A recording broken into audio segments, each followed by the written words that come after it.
¿De qué se trata la vida cristiana? Se trata de conocer a Dios, a Jesucristo y del fruto del Espíritu.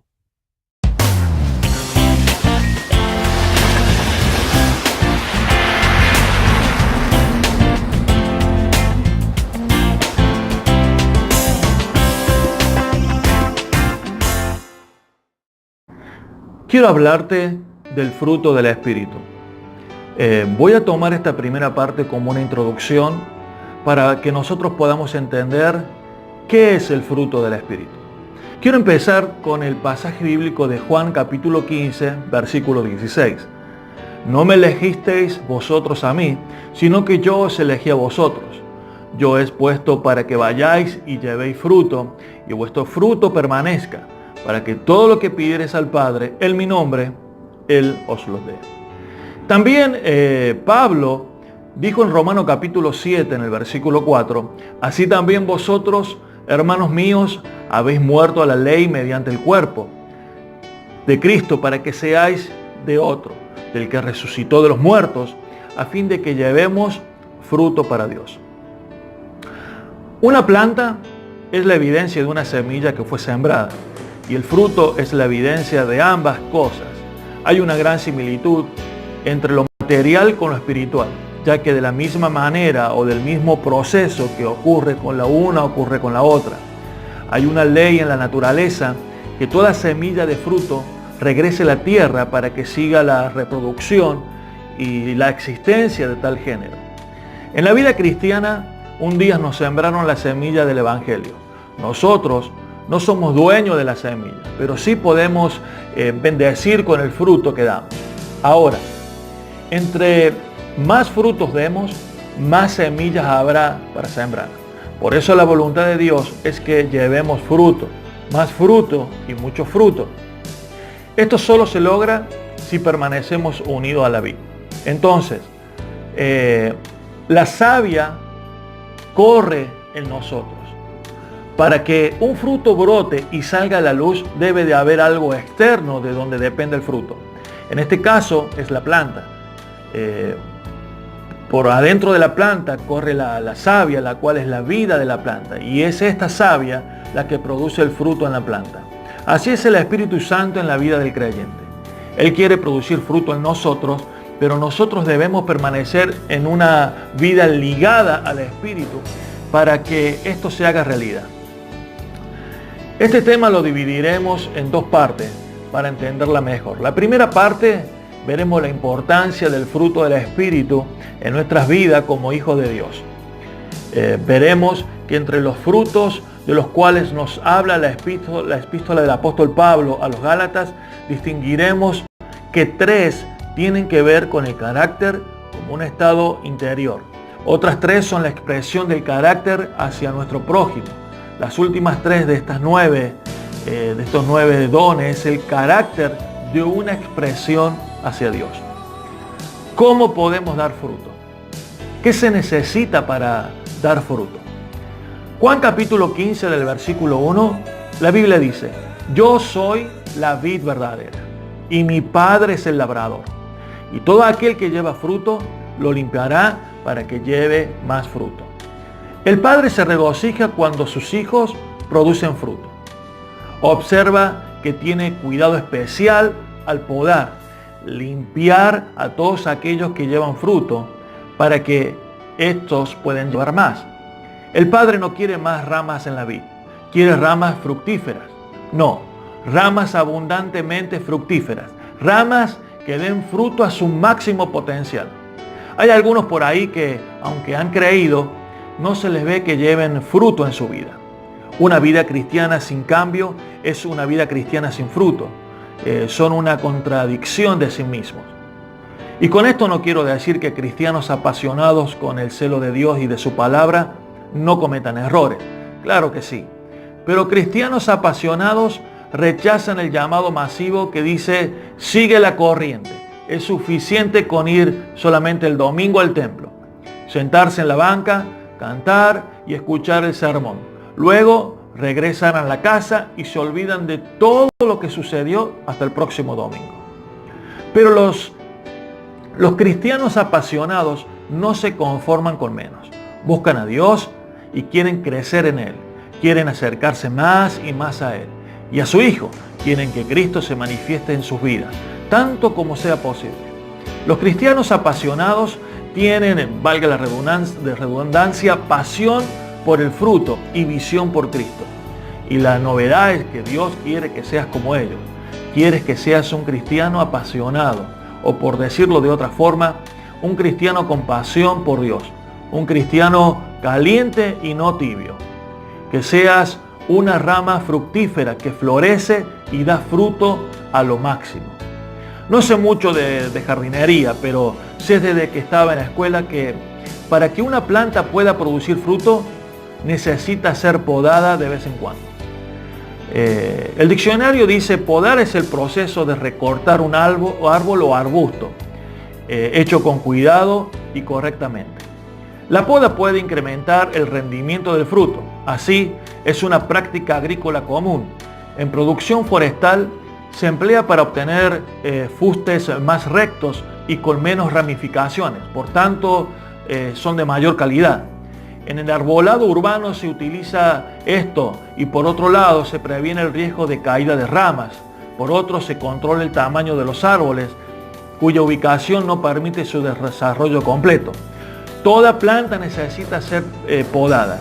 Toda planta necesita del agricultor que la podará y dirigirá su crecimiento a la forma deseada, el cual cuidará de su salud y removerá las partes dañadas y las limpiará para que así produzca más fruto. Lo mismo es una verdad para nosotros como ramas de la vid. Nosotros también necesitamos ser podados. ¿Y qué crees? Nosotros también tenemos un agricultor que se encarga de ello. En San Juan capítulo 15, versículo 1 al 2, como leímos anteriormente, yo soy la vid verdadera y mi Padre es el labrador. Todo pámpano que en mí no lleva fruto, lo quitará, y todo aquel que lleva fruto, lo limpiará para que lleve más fruto. El Padre es quien se encarga de podar. Recuerda que es necesario podar. Se tiene que hacer. Sin este importante proceso no podemos crecer. Y afortunadamente contamos con alguien que cuida de ello. Y es un experto, nuestro Señor, nuestro Padre. Él vigila como buen y cuidadoso agricultor e interviene dirigiendo nuestro crecimiento, removiendo obstáculos y limpiándonos para que podamos producir más fruto. ¿No te parece maravilloso? Producir fruto es el resultado de permanecer en Cristo. Producir al máximo es una tarea de la cual el Padre se encarga al podarnos. Es nuestro deber permanecer nosotros en la vid. Y es tarea del Señor encargarse de cualquier poda que sea necesaria para incrementar nuestra productividad. Y de eso se trata la vida cristiana. Ahora, quisiera recalcar 5 observaciones que son importantes para nuestro entendimiento de este texto. En primer lugar, el fruto es del Espíritu Santo. En ningún momento Dios llama al creyente a producir este fruto. A producir este fruto por un esfuerzo humano. Es el Espíritu Santo que entra en la persona, en su espíritu, en la misma persona donde ella no puede llegar. Lo va limpiando, va corrigiéndolo, reorientándolo, lo va encaminando paulatinamente. Lo importante en este proceso es que el creyente ponga de su parte y será transformado por el Espíritu Santo. En 2 Corintios capítulo 3, versículo 18, la Biblia dice: por tanto nosotros, todos, mirando a cara descubierta como en un espejo la gloria del Señor, somos transformados de gloria en gloria en la misma imagen como por el Espíritu del Señor. En segundo lugar, este fruto no es instantáneo. El Espíritu Santo, a través de un proceso, va desarrollando este fruto en nuestra persona. Es como una metamorfosis en nosotros. Esto significa que el cambio es gradual y no es instantáneo. En tercer lugar, el fruto del Espíritu Santo es permanente. ¿Por qué? Porque no se obtiene por su esfuerzo humano. Por eso dice el fruto del Espíritu y no el fruto del hombre. Este permanecerá mientras los dones son temporales. El fruto del Espíritu Santo, que es el amor, no solamente durará, sino que será la única cosa que podremos llevar al cielo. Al morir, mira esto, los dones cesarán. Es por eso que Pablo recalca que el amor tiene permanencia sobre los dones. El amor nunca deja de ser, pero las profecías se acabarán y cesarán las lenguas y la ciencia se acabará. Eso lo dice en 1 Corintios capítulo 13, versículo 8. El cuarto lugar, mientras la iglesia precisa de los dones para el servicio, solamente puede vivir por el fruto. Debo subrayar que ambas son de gran importancia. Sin embargo, lo que da vida a la iglesia es el fruto. El fruto es el cemento que une todo el edificio. ¿Cómo se conoce un buen árbol? Por su fruto. ¿Cómo se conoce un hombre o una mujer? Por sus frutos. Eso es básico y es muy simple. En quinto lugar, el fruto del Espíritu Santo es el amor. Y este tiene 4 facetas muy distintas. La primera tiene que ver con la vida interior, o sea, gozo y paz. La segunda y tercera tiene que ver con nuestro acercamiento a los hermanos y vecinos, a nuestro prójimo, la paciencia, benignidad, la bondad y la fe. La última tiene que ver con nuestro carácter, la mansedumbre y la templanza. Nuestra naturaleza vieja, déjeme decirle esto, no puede producir nada más que espinos y zarza. Cada cosa que agrada a Dios en el cristiano debe ser llamada el fruto del Espíritu. Solo por medio de someterse al Espíritu Santo puede el cristiano producir buenos frutos.